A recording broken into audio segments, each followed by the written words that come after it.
Here's a comprehensive overview of Thinking, Fast and Slow by Daniel Kahneman, tailored for you all book lovers. This summary covers the book's key concepts, structure, and actionable insights, making it perfect for viewers seeking a deep yet accessible understanding of Kahneman's groundbreaking work. Thinking, Fast and Slow by Daniel Kahneman, full book overview. Introduction. The Two Systems of Thought. Thinking, Fast and Slow, written by Nobel laureate Daniel Kahneman, is a landmark exploration of how our minds process information, make decisions, and often fall prey to cognitive biases. Kahneman, a psychologist renowned for his work in behavioral economics, introduces readers to the idea that our thinking is governed by two distinct systems, System 1 and System 2. System 1 operates automatically and quickly, with little or no effort and no sense of voluntary control. It's the source of our intuitions, gut feelings, and snap judgments. Whether you spot a face in a crowd, answer simple math, or react to a loud noise, System 1 is at work. System 2 is slower, more deliberate, and more logical. It requires effort and is responsible for concentration, complex computations, and critical thinking. When you solve a difficult problem, fill out a tax form, or check the validity of a complex argument, you're engaging System 2. Kahneman's central thesis is that while System 1 is highly efficient and essential for daily life, it is also prone to errors and biases.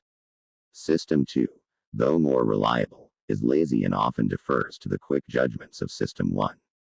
By understanding how these systems interact, Kahneman urges us to become more aware of our cognitive biases and make better decisions. Part 1. Two Systems. Kahneman begins by illustrating the profound differences between System 1 and System 2. System 1 is always on, making quick assessments based on heuristics, mental shortcuts that help us process information efficiently but can lead us astray. For example, when you hear the phrase, bread and, you automatically think, butter, thanks to System 1's associative memory. System 2, on the other hand, kicks in when we encounter something unexpected or when System 1 can't find an easy answer. However, System 2 is lazy by nature. It often accepts the impressions and intuitions of System 1 without scrutiny, especially when we're tired or distracted. Kahneman demonstrates that much of our behavior is shaped by the interplay of these systems. Everyday decisions, judgments, and even our sense of self are more influenced by unconscious, automatic processes than we realize. Part 2. Heuristics and Biases. Kahneman and his research partner Amos Tversky revolutionized psychology by showing that humans are not the rational actors traditional economics assumes. Instead, we rely on heuristics, mental shortcuts that can lead to systematic errors. Some key heuristics and biases include anchoring, the tendency to rely too heavily on the first piece of information encountered, the anchor, when making decisions. For example, if you see a shirt priced at $100 and then see another for $50, the second seems cheap, even if it's overpriced. Availability heuristic. We judge the probability of events based on how easily examples come to mind. After seeing news reports about airplane crashes, people may overestimate the dangers of flying. Substitution.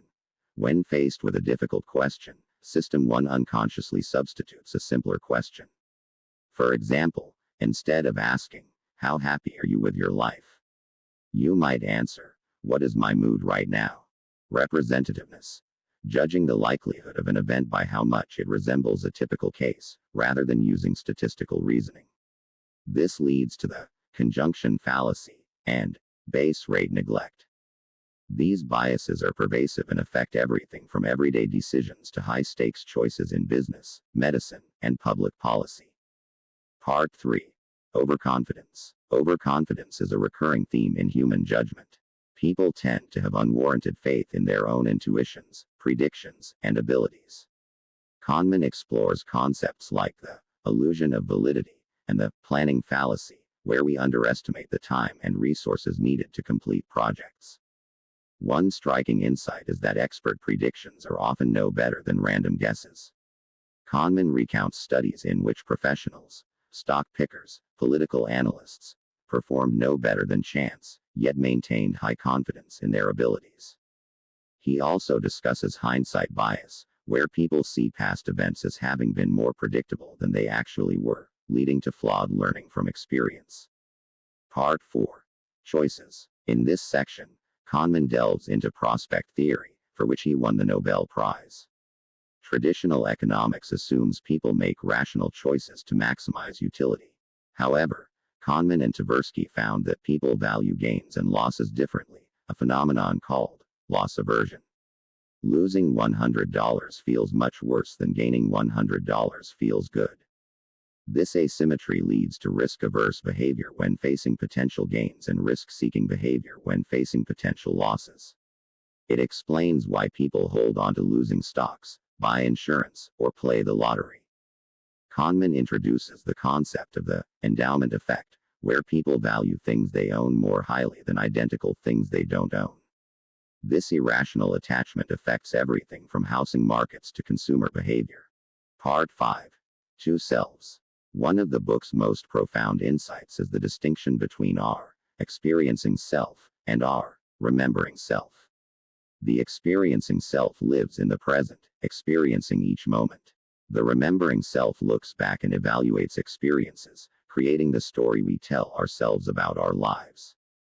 Kahneman shows that these two selves often disagree. For example, the way we remember a vacation is heavily influenced by its peak moments and how it ended, rather than the overall experience. This peak end rule has implications for how we make choices about future experiences, often to the detriment of our actual happiness. Implications and takeaways. Thinking, fast and slow, is more than a catalog of cognitive biases, it's a call to humility. Kahneman's work urges us to recognize the limits of our intuition and the importance of critical thinking. He encourages the use of statistical thinking and slow, deliberate reasoning in situations where stakes are high. For individuals, awareness of these biases can improve personal decision making, whether in finances, health, or relationships. For organizations, Kahneman advocates for processes that mitigate biases, such as checklists, red teaming, or blind reviews. The book also has profound implications for public policy. Understanding how people actually think, rather than how they ought to think, can lead to better interventions in areas like health, safety, and finance. For example, nudges that account for human biases can help people make better choices, from saving for retirement to improving public health. Why thinking, fast and slow, matters. Kahneman's book has had a transformative impact across disciplines: psychology, economics, business, and beyond. It challenges the myth of rationality that has dominated Western thought for centuries and replaces it with a nuanced understanding of the human mind's strengths and weaknesses. By illuminating the hidden forces that shape our decisions, Kahneman empowers readers to question their assumptions, resist overconfidence, and seek out diverse perspectives.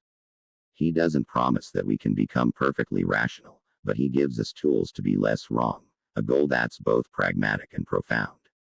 Key lessons from the book. 1. Be skeptical of intuition. Trust your gut in familiar, low-stakes situations, but engage System 2 for important decisions. 2. Check for biases. When making judgments, ask yourself, am I anchoring to relevant information?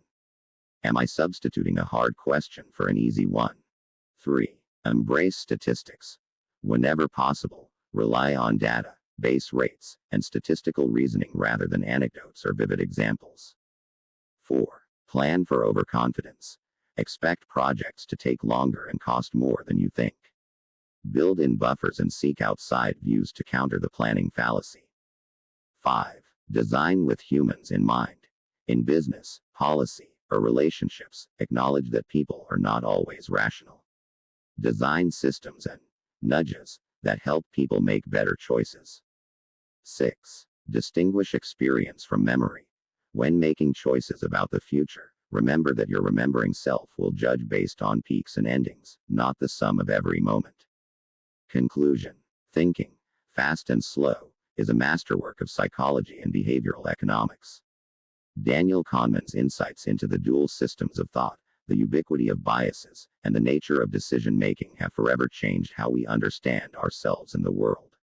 By revealing the hidden patterns that govern our minds, Kahneman doesn't just diagnose the pitfalls of human thinking, he offers a path toward wiser, more reflective lives. Whether you're a student, professional, or lifelong learner, the lessons of thinking, fast and slow, will help you navigate complexity, make better decisions, and appreciate the fascinating quirks of the human mind. Thank you for watching. If you found this overview insightful, don't forget to like, subscribe, and share your thoughts in the comments. What cognitive bias surprised you the most? Let's keep the conversation going.